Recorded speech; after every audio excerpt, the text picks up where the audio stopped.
Hi friends, எல்லோரும் எப்படி இருக்கீங்க? இன்றைக்கி மார்னிங் ஒரு சிம்பிளான பிரேக்ஃபாஸ்ட் தாங்க. காலைல சப்பாத்தி போட்டு தக்காளி தொக்கு செய்யலான்னு இருக்கேன். தக்காளி தொக்கில் டிஃப்ரெண்ட்டாக தக்காளியில் தோல் எடுத்து செய்யலான்னு இருக்கேங்க. அதனால் ஒரு 8 தக்காளி தண்ணியில் போட்டு கொதிக்க வச்சுக்கிறேன். எப்படி செய்யலான்னு பார்க்கலாம் வாங்க.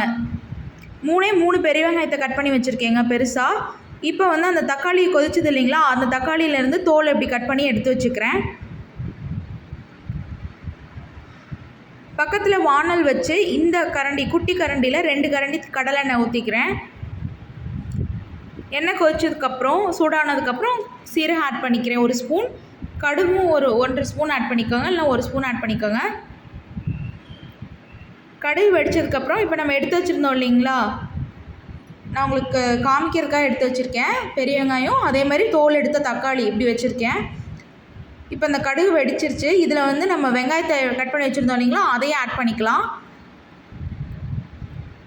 வெங்காயம் அங்கிட்டு வணங்கட்டுங்க. அதுங்காட்டி இங்கே நம்ம சப்பாத்தி தேய்ச்சிக்கலான்னு தேய்ச்சிட்ருக்கேன்.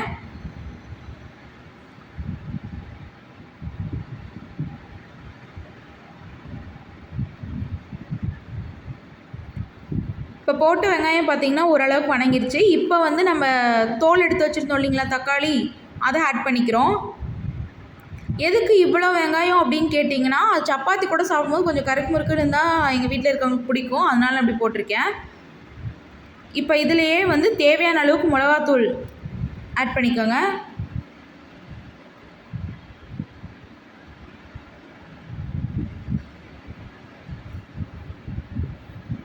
மிளகாத்தூள் ஆட் பண்ணிக்கோங்க.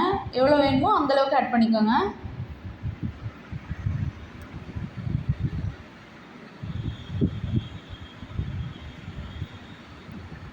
நல்லா ஒரு 10 மினிட்ஸ்க்கு இந்த மாதிரி கிண்டி விட்டே இருங்க.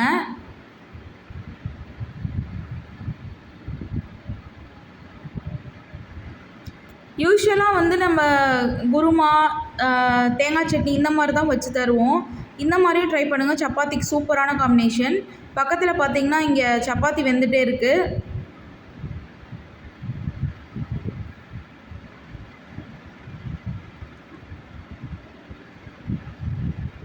இதில் வந்து தேவையான அளவுக்கு கல்லுப்பு உங்களுக்கு எவ்வளோ தேவையோ அந்த அளவுக்கு ஆட் பண்ணிக்கலாங்க.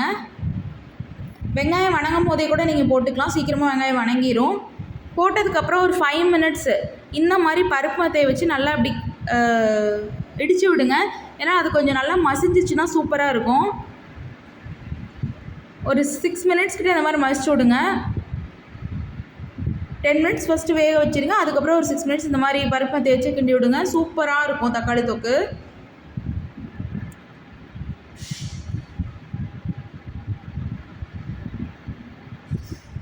இது வந்து சப்பாத்திக்கு மட்டும் இல்லைங்க, தோசைக்கு, இட்லிக்கு, ஈவன் சாப்பாடு கூட ரொம்ப நல்லாயிருக்கும்.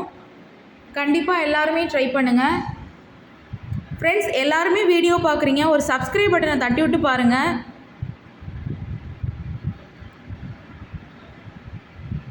சூப்பராக அது மசிச்சதுக்கப்புறம் அழகாக வந்துடுச்சு.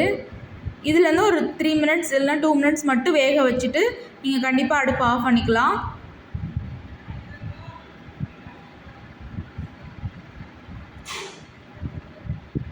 இறக்கும் போது கொஞ்சம் கருவேப்பிலை போட்டு ஆஃப் பண்ணிக்கோங்க, சூப்பராக இருக்கும். ட்ரை பண்ணுங்கள் ஃப்ரெண்ட்ஸ், கண்டிப்பாக சூப்பராக இருக்கும். சப்ஸ்கிரைப் பண்ணுங்கள், ஷேர் பண்ணுங்கள். தேங்க்யூ.